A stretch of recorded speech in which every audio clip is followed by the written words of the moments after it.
Вас всех приветствую, я нахожусь на территории пивзавода. Меня вот пропустили через проходную, вот сзади то, что видите, это пиво, представьте себе. Хотя, возможно, это просто тара. Для вас прошло всего 1 секунда, а я тут уже хожу несколько минут. Территория вообще просто огромная, я вам скажу. Цистерны какие-то, и вот, собственно, само здание пивзавода я нашел. Ну что же, я захожу на территорию завода. Я могу сказать, что тут вообще очень сильно пахнет пивом. Вот прямо жестокий запах пива. Я вам отвечаю. Вот, я уже внутри. Тут какие-то кэги стоят. Одежда. Там уже можно предвидеть, что это Комбинат выпускает и то, и то? Это 50 миллионов литров пива в год по статистике. Ну, может, думаю, плюс-минус. Ну, 5 точно может плюс. Минус, наверное, не пойдет сюда. Хотя потребление пива чуть-чуть уменьшается каждый год. Это факт. Чуть-чуть уменьшается, да. Но если мы, честно скажу вам откровенно, да, на 100% мощности мы не работаем. Мы работаем примерно 70% и так далее от своей мощности. Да? Мы выпустили бы, если мы берем, выпустили бы только 1/5 часть от общего, как скажем так, потребления пива в Якутии. Это, в принципе, немного. От общего объема оборота пива в Якутии. Да. Остальное заводится. Остальное заводится. Да, вот.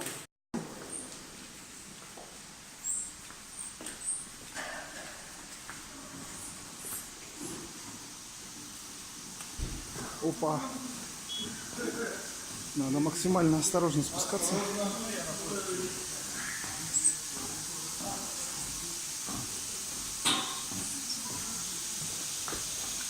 Здесь у нас станции сигноки, вот они стоят, автоматически все моется.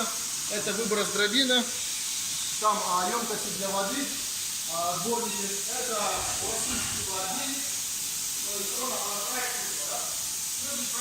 же можно его же горячим градусом перекачать, немножко капать, дырочка делать.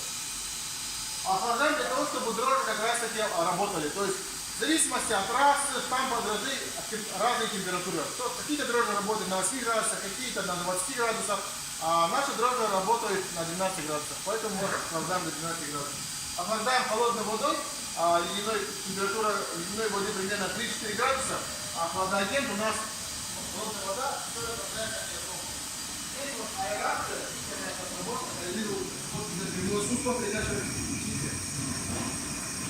только на льду стояла, вот она перекачивается, и добавляется воздух.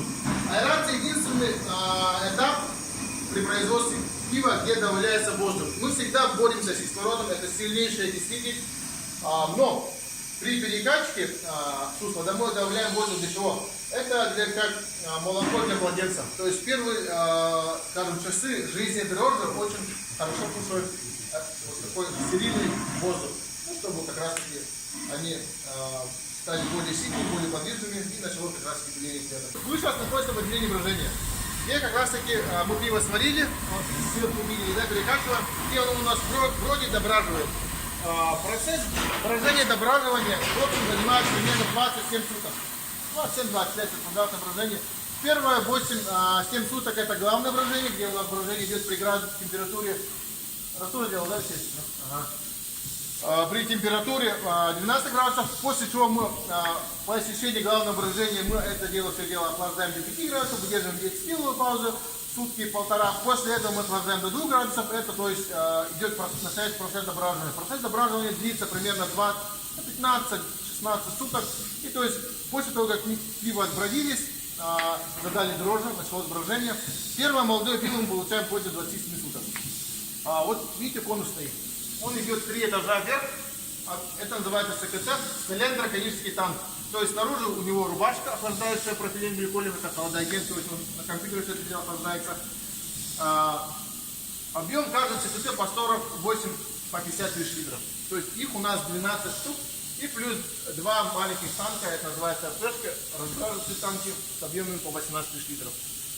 Поэтому сейчас все танки, кроме 2 помытые стоят на варку, уже готовы, они заняты, там стоит пиво, все мы выпускаем, знаете, чешский вкус, Жигулевская, Карлснер, Новопрамен, Крепкая, Черный бархат. То есть вот 6 наименований пива, тут как раз таки они стоят. Стоят бродят, кто-то дображивает, кто-то готов на фильтрацию и так далее. В таком формате. Так, вот смотрите, вот стоят книги, да, железные. Они здесь для того, чтобы с помощью вот этих вот микроматиков мы наливали нефильтрованное пиво в кеги сразу здесь.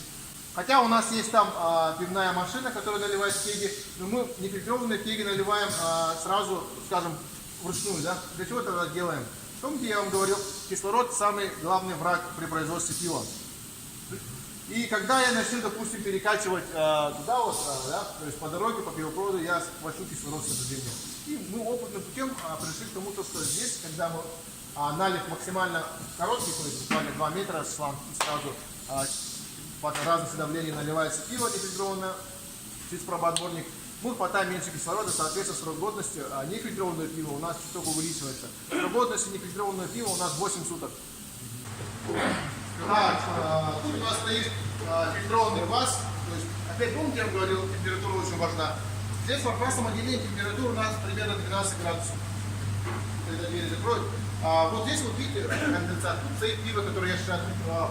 Я здесь фильтровал третий и четвертый. 3 фарфаса я сейчас фильтровал. Пиво, мы фильтровали пиво Жигулевское и немецкое, бельгийское литр. Вот. Почему мы фильтрованное пиво храним фарфаса? Чтобы оно успокоилось, чтобы оно естественным путем насытилось углекислотой. И после этого через 8-10 часов мы его отправляем на розлив.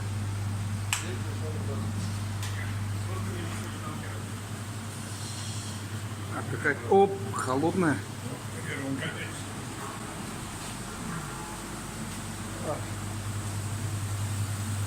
Так, вот это трогать не буду.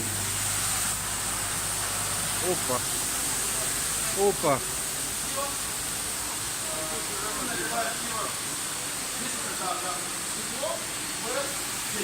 Это вот 3 разные тары.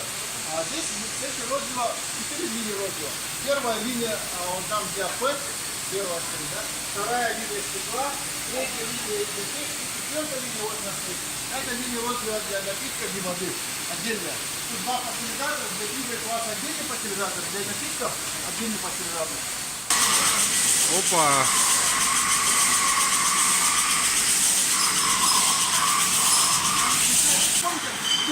Давай, не оборачивайся. Здесь моют бутылку. Сейчас такого никто не делает, потому что...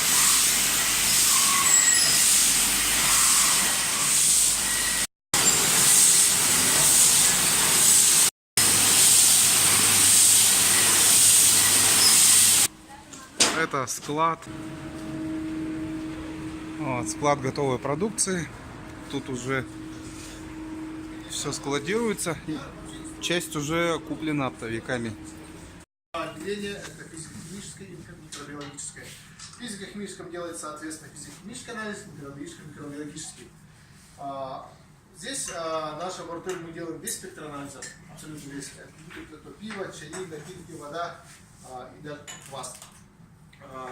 Сейчас отдельно представлю жесткую воду получили. Жесткая вода контролируется. Как она работает? Лаборатория, во-первых, она независимая лаборатория, да? То есть она, как главный технолог, мне она вообще не подчиняется, я тут как бы тоже гость. Она мой самый первый и самый строгий контролирующий орган. 100 лет якутского пивоварения исполнилось, я вот сварил пивоварение. Этикетки остались? Этикетки, да, есть, по-моему, да, я спрошу. А вот Джокер и крышка еще. Да, есть. Посмотрим. Посмотрим. Крышки, потому что все интересуются. А сейчас не выпускают Джокер, да? Нет, нет, Джокер нет. Это старая тоже, да? Это старая, да. Это 2005-2007, да? А Джокер, наверное, 8-й тоже год. 8-й год. Там несколько лет подряд выпускали, да? Да. Он недолго выпускался, я сейчас, вот 7-й год. Когда я сюда приходил, его выпускали. ЕКТ. ЕКТ, да, Джокер такой. Чувствую, экскурсия подходит к концу.